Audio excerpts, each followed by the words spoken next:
It is playoff season for these Habs prospects, and they have all been doing way better than we could have imagined, including Florian, Xhekaj, who put on one of the clutch performances of the year. We have to dive into him. Plus, Filip, Mesar, and Owen Beck continue to absolutely dominate the OHL, and maybe the most underrated Habs prospect, Oliver Kapanen, is leading the Finnish league in points in the playoffs. There is a ton of stuff we got to get into, so stick around for all of that coming up on this episode of Habs Digest. But before we get into the video, if you're a new viewer, or maybe you're a viewer who's returned a few times, but you haven't hit that subscribe button, we got daily Habs content. We'll be covering the Habs every single day, from here to the draft lottery to the draft, all that kind of stuff. This is your home for it. Jesse, I want to start with Oliver Kapanen. He's become so underrated. Now, he's a former second-round pick, and I know maybe there hasn't been that much to talk about with him, but what he's been doing in the Liiga recently, especially in the playoffs, is ridiculous. He is leading, well, tied for the league lead in points in the Liiga with Juuso Mäenpää, and he is younger. Of course, Oliver Kapanen is younger. He has 13 points, including 7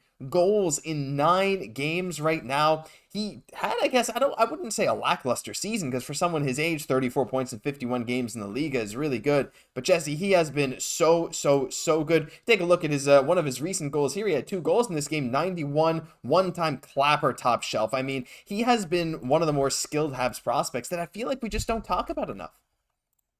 It's true. It's really the roundup here. It's the takeover edition, right? We got so many guys. It's because we got people in the OHL doing so good, right? We got Mesar, we got Beck, the NCAA, we got Hudson, we got Fowler taken up. It's normal that Kapanen just kind of goes under the radar a little bit. But I mean, a lot of people are starting to get to know more about him after the World Championship. But, he's that type of player, right, where he's scoring those goals that we need right now. Still that prospect, but showing that he can really light up the lamp. And I'm curious, I would love to see a world where Oliver Kapanen is in Laval next year, just to be able to see him a little bit more, see what's going on. I know there's some rumors of him maybe going to the SHL, but I mean, this is just a player that I would just love to see on North American ice. Yeah, I mean, he's one of these prospects that I find is really hard to gauge. Now, regardless, when you're putting up 1.5 points per game in the Liiga, which is one of the top leagues in the world at the age of, 19 or 20 years old, I guess he's 20, but still, when you're doing that, you just gotta feel like that there is some NHL upside there. Now, again, I don't want to get ahead of myself and say he's a future middle six center for the Habs, but what he's done is he's shown that those flashes of offensive skill and just solid center position play, where it's like, I think I'd like to see him on North American ice, and I think the Habs would absolutely love to see what he has to give. Now, Jesse, there's a lot of Habs forwards who are going to want to come over and play in Laval next year. Maybe Owen Beck, if he doesn't make the Habs outright. I know, obviously, he's a center, and you have still guys like Joshua Watt, Filip, Mesar, who aren't centers, and we're still not sure if Kapanen's going to project to play center at the higher levels. Do you think that he could carve out, do you think he could be one of those guys that surprises us and maybe immediately shoots into that top 6 in Laval, where, one of those prospects that just kind of comes over from Europe and catches everyone off guard? I really think that he can be that type of guy. He's shown that he does have the skill, but again, the character as well. We know him. He was a captain for Team Finland. Mm-hmm. All these things matter, right? When the Habs are really evaluating their players and they're really kind of grooming the ones that they would like to play at the next level, right? And we know that this is, like a skilled player. He can definitely carve out a top 9 role in the NHL, probably more of, peak second liner, maybe more looking at a third line sort of thing. But hey, that's an amazing career, right? It's just so nice that we've kind of cast a really big net, right? So we just got so many prospects right now that are playing the best when it really matters the most. This, again, they're all peaking at the right time. So I think that's what's really exciting for us as Habs fans right now, is we're drafting guys that are really playing well when it matters. So we're just so excited for the playoffs when it does get there. Yeah, and I mean, hey, look, we got so much depth of prospects and very few guys who have that, elite potential. We're just hoping some of them hit, because not all these guys are going to play in the NHL. But hey, Kapanen, he's Cappy, attaboy Cappy. He's showing some great flashes. So just, trying to be hopeful for him. And he has shown some awesome signs. Would really love to see him in North America soon. But let's move on to the OHL. And there's a lot going on there, Jesse. But I want to start with Filip Mesar Mesar and Owen Beck. Now, before we get into them, I'm just going to show you guys the OHL playoff bracket. Now, this was as of yesterday. I believe nothing has really changed. I could be wrong, but yeah, there's a few teams here with Habs prospects. Of course, Owen Beck, Saginaw Spirit. You see there on the left, they swept Owen Sound, eliminating them pretty quickly, and they're on to play the Sioux Greyhounds, who also swept Guelph in the second round. But you also have Filip Mesar and the Kitchener Rangers up 3-2 against the Erie Otters, and the Brantford Bulldogs. We'll get into them a little bit later because they have our boy Florian. We got some cool stuff coming up, but I want to talk about not Florian yet, Mesar and Beck. Right now, they sit at 11th and 15th in OHL playoff scoring, and of course, Beck is 15th because he's only played 4 games. He could easily be top 10 if he had one more game at the pace he's going. But Jesse, both these guys have been showing incredible skill, especially Mesar, with many of those 7 assists being primary and the 1 goal being absolutely filthy. If we just take this look here from the back of the net, short side backhand like that, I mean, doing that is not easy in the slightest. So just unbelievable stuff from Filip Mesar. Jesse, maybe start with him or Beck, what you're choosing. I mean, how impressed have you been with these guys? It's just awesome to see Habs prospects really flourishing when it matters most. And growing as players as well. We've seen with Mesar, he's been able to double his point production now with those 8 points in 4 less games, right? And really being that playmaker as well. And like Beck, he's helping his team continue. They're not there quite yet. They're looking to kind of get to that second round, but they're doing everything that they can right now, which is really amazing to see, kind of helping on those clutch goals as well when it really matters. And Beck, I mean, what can we say about his junior career so far? Like, he's just amassed so much great experience, right? This is going to be 2 world championships he's played at. He's going to be playing now in 2 Memorial Cups as a part of the Saginaw Spirit that's hosting.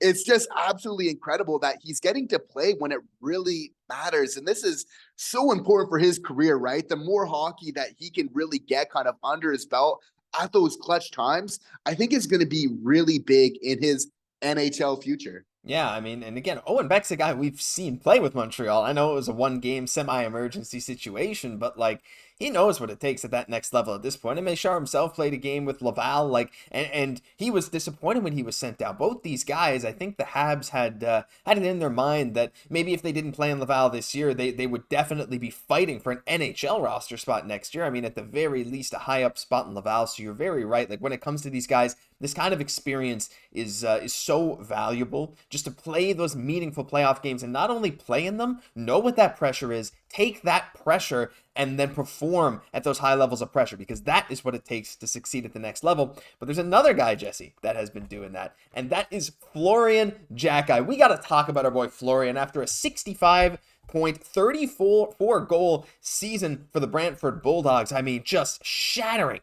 his previous season's totals. His plus minus shot way up. Penalty minutes, hey, you know, they actually increased on a total basis and on a per game basis. But the big thing, Jesse, recently has been his playoff performances. Of course, they were down 3-1 in the series, and he came out with a 2-goal, 1-assist game in their most recent game. And I'll show you the goal, a little highlight package here. My goodness, look, the silky mitts. When have you seen Florian Xhekaj do this? He's a completely different player this year. I mean, we've seen him pull out some silky mitts at times this year, Jesse, but what he's been doing recently has been super impressive, and now he's up to 5 points in 5 games. He was at only 2 points in 4 games before that. He came up extremely clutch for Brantford, and that is another one of those things that doesn't come easy. He clearly doesn't crack under pressure either. I've just been thoroughly impressed with him. I feel like my opinion from beginning of the season to now has, my gosh, I can't even describe how much more hope I have for Florian playing as like a solid AHLer and maybe even eventually getting some NHL minutes now. And A+ marks on that Selly as well. But are we really surprised about seeing Florian Xhekaj doing well in the playoffs? Absolutely not. This is the type of player that thrives in it. That's why we should be excited as Habs fans, is that we're getting players that play well in the playoffs, but then also it's amazing that with both Xhekajs, both Arber and Florian, I'm convinced that they, like Rob Ramage, put them both in a room and just said, okay, we love you guys. We want you to be part of this team. And Florian's starting to think about it now. He said in a video, admittedly, like, I'm starting to like get used to the idea that I might play with Arber one day on the same team. Never happened before their career. Like, it's starting to become a reality for him, and rightfully so. But for me, like, the fact that he's this type of player that can play with that type of edge, but now know the limit, and Arber as well, because that was the big story. Is like, we love his game, but, you know, can he say, and I was mentioned on the show a couple times, but can he find that discipline? the amazing news he's shown that maturity, that willingness to really commit and to bring his game to the next level. So for me, I find that amazing about both these players is not only they bring that grit, that playoff style hockey, but there's skill there. There's value on them being on the ice and not in the penalty box. Why? Because they can play hockey as well. So I love just these brand of players. I feel like kind of once we do get to the playoffs, that, you know, we're a team that's going to be able to do something with that, which I think is what it's all about. And there are still players in the NHL who maybe don't have the craziest offensive upside, who are still there for the physicality. I'm talking the Nick Deloriers of the world, the Ryan Reeves of the world. But I don't think this is necessarily going to turn into one of those situations. I'm saying in the worst case, he could be that.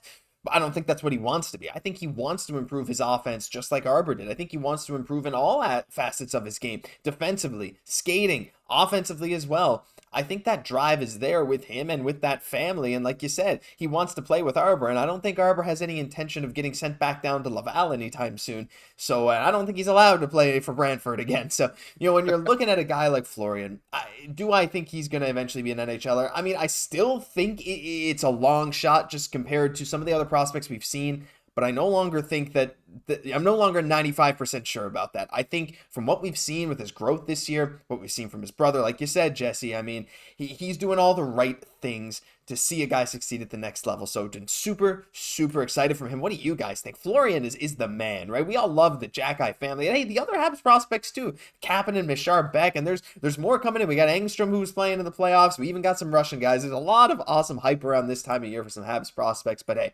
what else can we do but give you updates now? And hey, coming later this week, don't forget the Frozen Four. We got Lane Hudson. We got Jacob Fowler. We got a ton of Habs prospect news coming up. So if you want to stick around for all that, hit the subscribe button. But for now, that'll do it for this episode of Habs Digest. If you enjoyed, leave a like on the video. We'd really, really appreciate it. I'm Josh Gosse, my co-host, Jesse Poirier. We'll catch you in the next one.